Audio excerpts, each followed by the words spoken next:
The air power of the Navy. Sea power given wings. The aircraft that carry this massive striking power are a maze of electronics. Computerized, automated. So complex that a team of specialists is needed to fly them and fight them. Captain of the team is the pilot.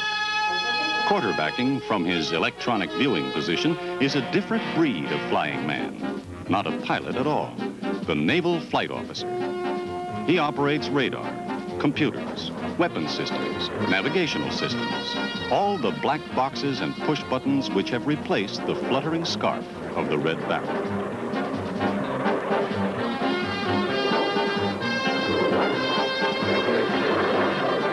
The Naval Flight Officer calls the signals for the pilot. 12 miles to IP. Come to heading 275. Bombing systems are operational.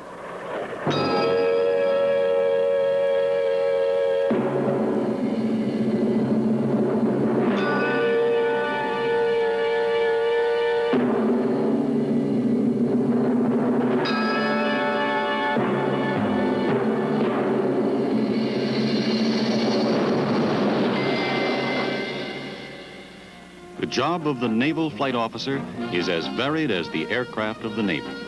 Flying in attack bombers like these, he is both bombardier and navigator, responsible for this bombing attack, and for bringing the flight safely home again.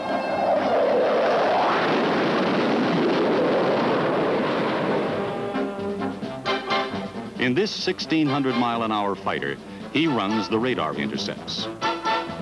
In a patrol plane, he coordinates the anti-submarine warfare team. He might fly from carriers, surrounded by radar, in what amounts to an airborne control tower, guiding other aircraft to their targets. Or he may evaluate enemy radar and radio in an electronic warfare aircraft. The Naval Flight Officer might also serve as navigator on any of the Navy's large multi-engined aircraft.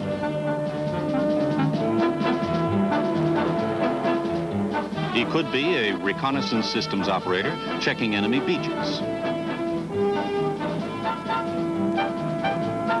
Or probing the country at supersonic speed from high altitude. Whatever his assignment, the NFO, the Naval Flight Officer, is teamed with a pilot, each a specialist in his own way. Some NFOs are Naval Academy graduates. Some are products of the Navy's ROTC programs. But the great majority are college graduates with no previous military experience. Men who've been carefully selected by the Navy and trained for this kind of flying career.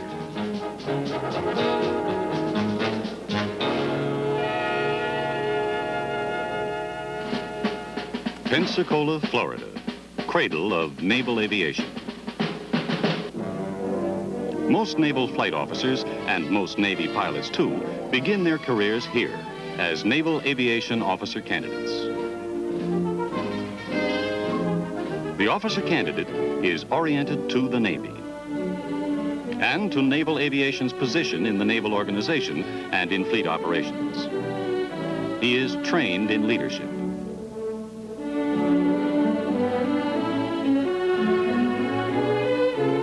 He studies aviation sciences with special emphasis on aerodynamics and engineering. And he looks at the world in which he'll function as a naval officer, studying international affairs. The Naval Aviation Officer candidate is introduced to the physical environment in which he'll work.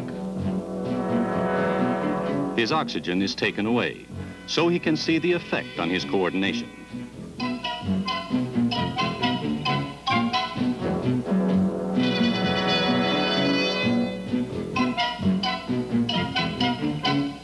He's blasted. He's dumped.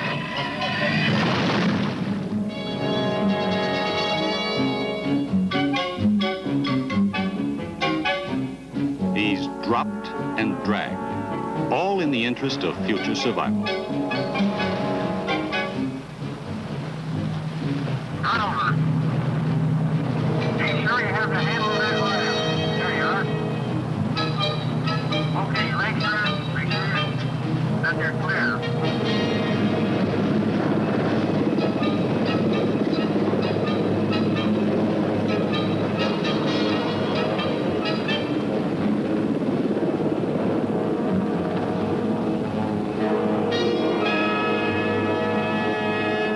Graduation day here is only one step.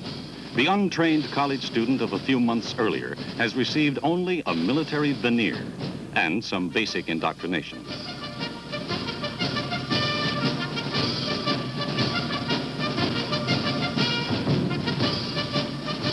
He's now commissioned an ensign of the United States Navy, but he still has a long way to go before he earns the wings of a naval flight officer.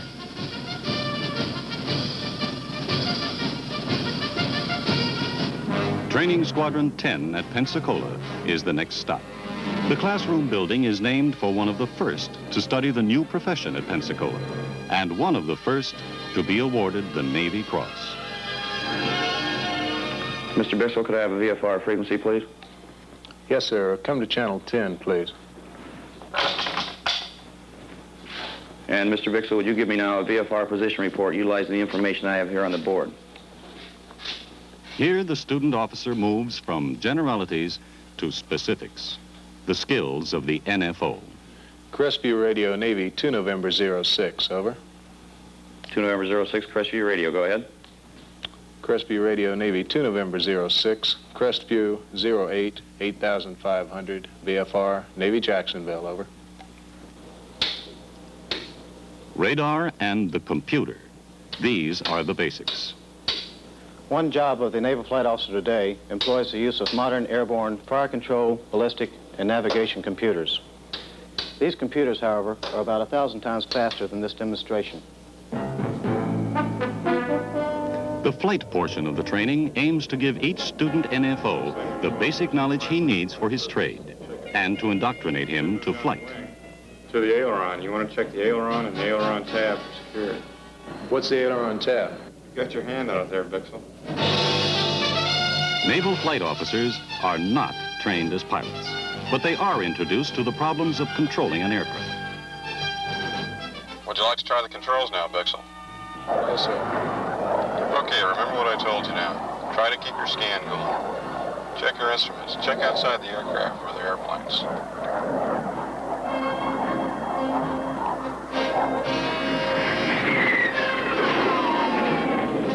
Easy does it, Bixel. We've got a lot of sky up here. In the brief for this flight, Mr. Bixel, I told you that the T-1A was able to perform maneuvers characteristic of a more complex aircraft. Yes, sir.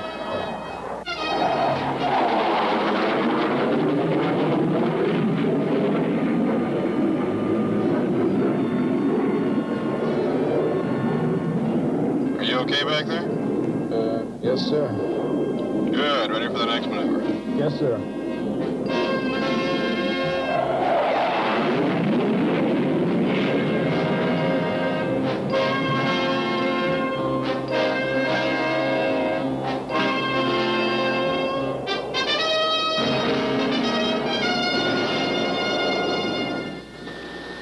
Roger, Jacksonville, Navy 2 November 14, over.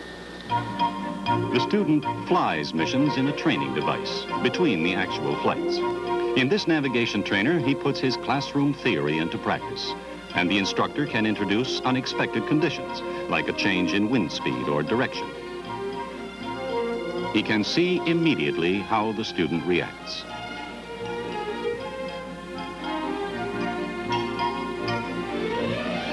You're drifting west of Crestview, Mr. Bixel. Will you please calculate a new wind? The student flies the route he planned in the classroom and checks his work.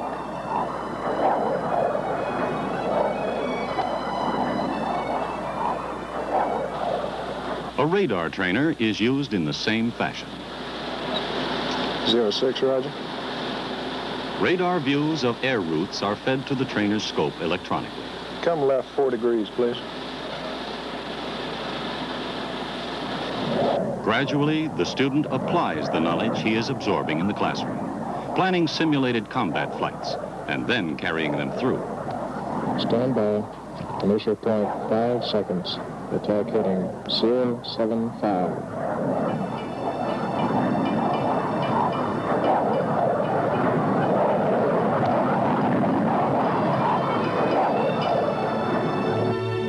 Graduation here in VT-10 represents the hardest part of your training that you're going to When have they are to ready go to through. leave Training Squadron 10, the student officers, both Navy and Marine, have evaluated all the NFO specialties, and the instructors have evaluated the students.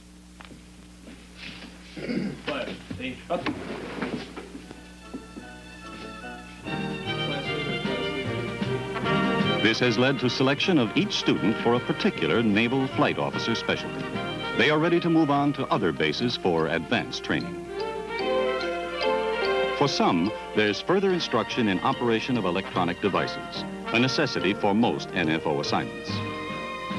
Those who have selected the air control field learn to track mythical enemy planes in a ground trainer, which duplicates every detail of the plane in which they'll fly. They take to the air, already knowing the aircraft's layout and instrumentation, and try the same techniques in actual flight, locating intruders and controlling interceptors.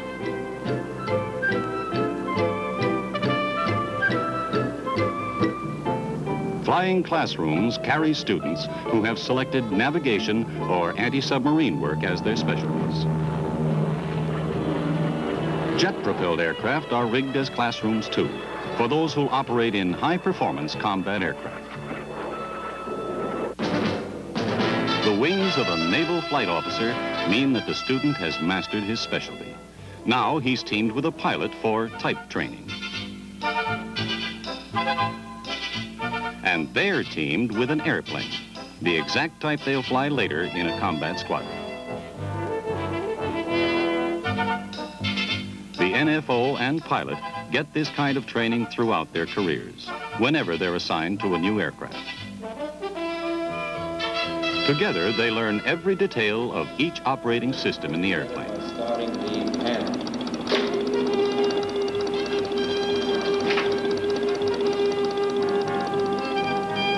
Together, they spend long hours in an operational flight trainer, its instruments simulating actual flight.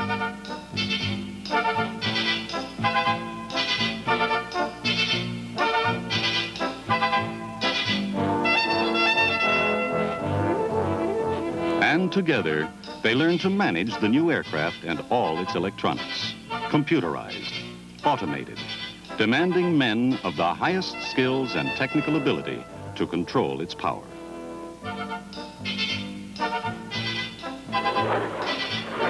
When these officers move on to an operational squadron, they'll be a trained team, ready for action.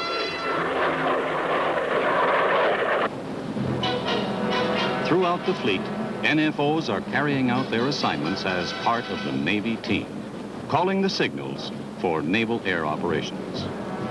Below decks in this attack carrier, teams of pilots and naval flight officers are being briefed for assignments in a coordinated strike that will require cooperation among many types of naval aircraft. Okay, gents, you've had the rundown on the target, you've got the route, and how we're getting in there, standard formation on the way down. Once we get ready to make the turn in to go coast in, we'll pick up a standard tactical formation, get it outspread nice and wide, and I'll call my throttle setting there, and we'll make our run in. Remember to keep the bird moving. Hadn't been a lot of fire, but we don't want to take any chances on it.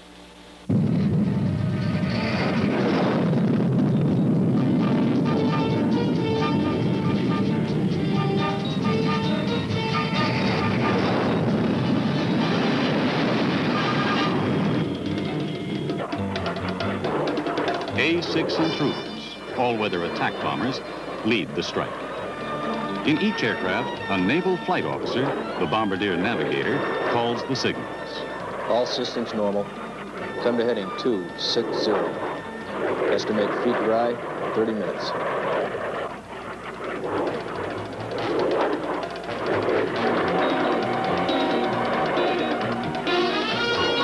Above each group of bombers, a flight of F-4 Phantom fighters stands guard. each carrying a radar intercept officer, another kind of NFO. Other Phantoms stand by with crews aboard, on call to defend the task force against possible air attack.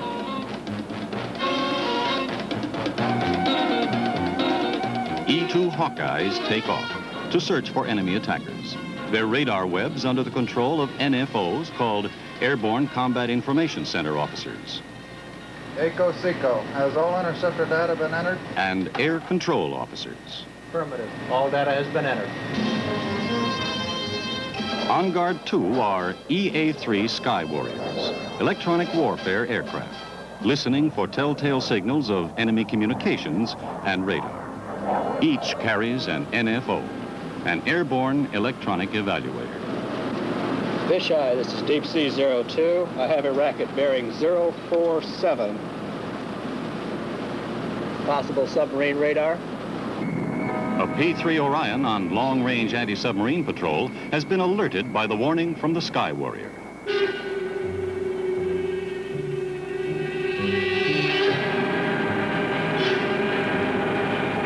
Pilot TC, this is radar. Pilot eye. TCI. Have small target bearing 146 at 21 miles. It appeared suddenly. Roger, radar. Pilot TC. Pilot eye. I hold the contact, sir. Evaluated as possible surface submarine. Suggest we take a look at it. Roger, report to fisheye. Roger, sir. You're heading to target 150. TC is the Tactical Airborne Coordinator, a naval flight officer. He reports the contact to the flagship of an anti-submarine task group. Fisheye, this is Bird Dog 2, over. Bird Dog 2, this is Fisheye, over. Fisheye, this is Bird Dog 2, investigating surface contact. Coordinates, Alpha 6, Charlie 3, Echo 5. Will advise. Bird Dog 2 out.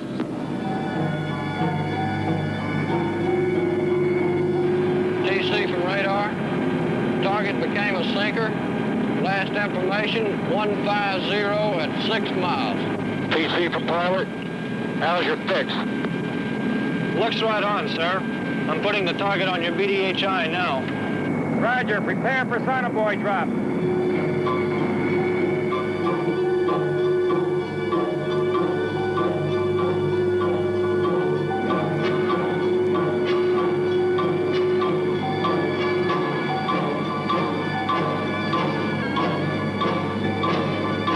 The sonobuoys will listen for the sounds of a submerged submarine and will transmit them to the waiting patrol plane. Contact, loud cavitations on sonobuoy number 2.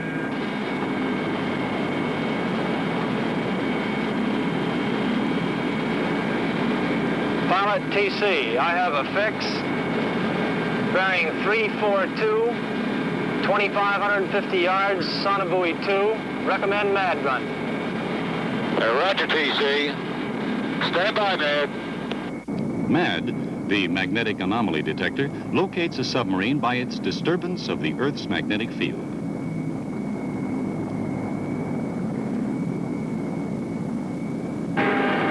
Madman, smoke and marker away. A row of smoke pots marks the course of the submarine. The tactical coordinator now calls in a carrier-based anti-submarine aircraft. Fisheye 1, this is Bird Dog 2, over. Bird Dog 2, fisheye 1. Have you inside, over. Fisheye 1, this is Bird Dog 2. Can you relieve us in MAD, over? This smaller aircraft, too, carries a naval flight officer as tactical coordinator. Bird Dog 2, Fisheye 1. Roger. You're relieved. Out. Shark 1 and Shark 2, this is Fisheye 1. I have a goblin for you. Holding him down, will not attack. Vector 355, 8 miles. Over. The airborne coordinator will now lead destroyers to the attack in the anti-submarine portion of the exercise. Meanwhile, A patrolling Hawkeye has detected an unidentified aircraft approaching. A bogey.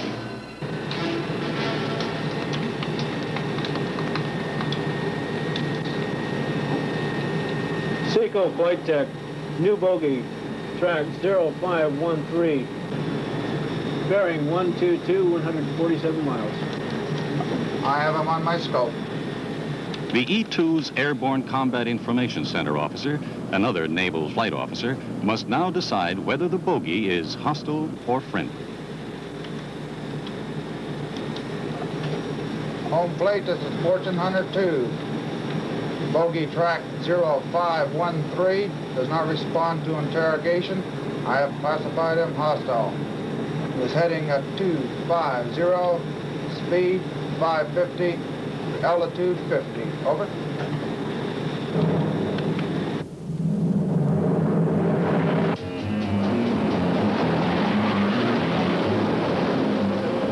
The Navy's F-4 Phantom Interceptor, fastest fighter in the world.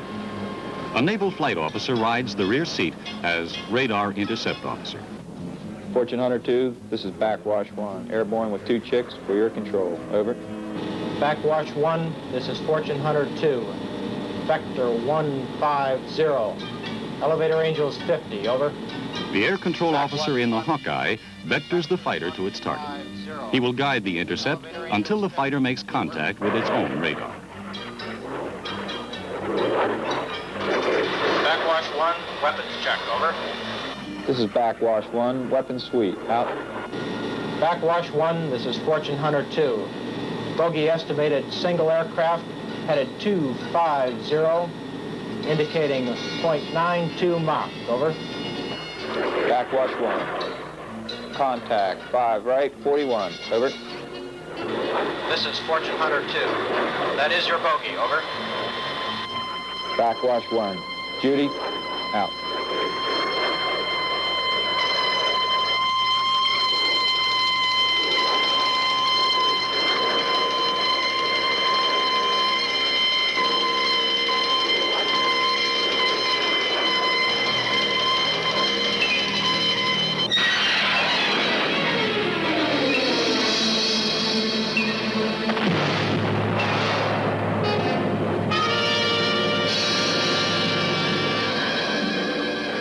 The A-6 intruders have been moving toward their targets as the task force fought off submarine and air attacks.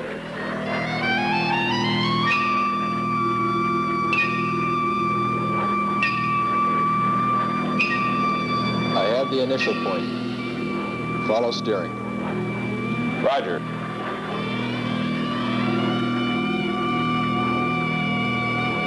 Steering is centered.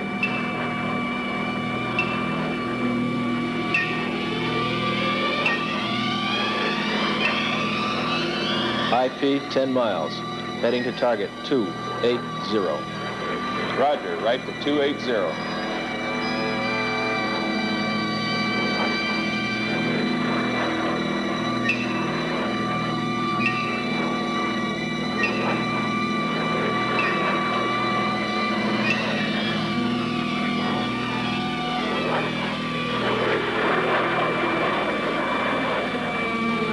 Home plate, Gunsmoke 3. Feet dry, commencing bomb run.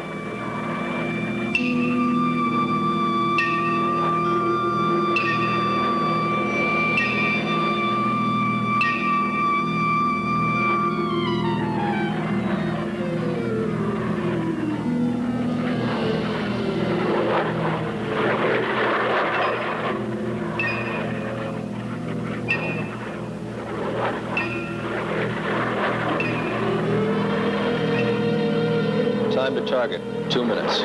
Roger, master arm on.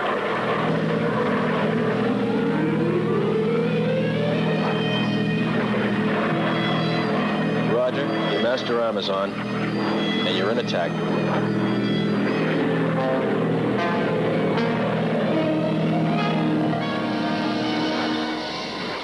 Committing.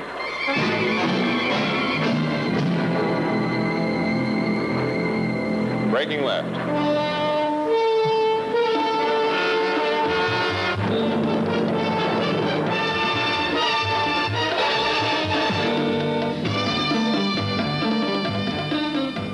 Bombs have been dropped.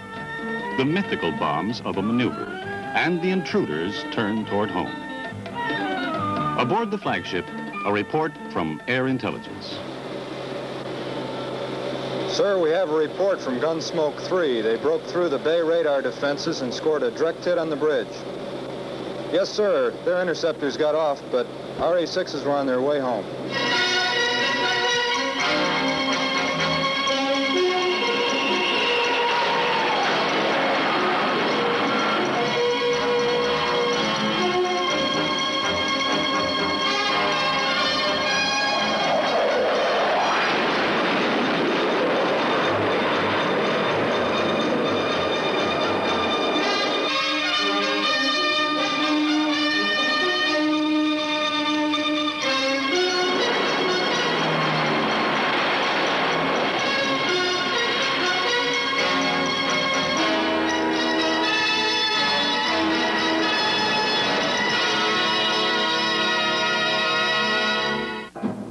Pilots and naval flight officers, flying combat teams of the modern Navy. The pilots have been established, some moving up to the highest commands. Now the NFOs have found their place too. A full and varied life, with sea and shore billets alternating, with experience to fit a man for both naval command and key administrative posts.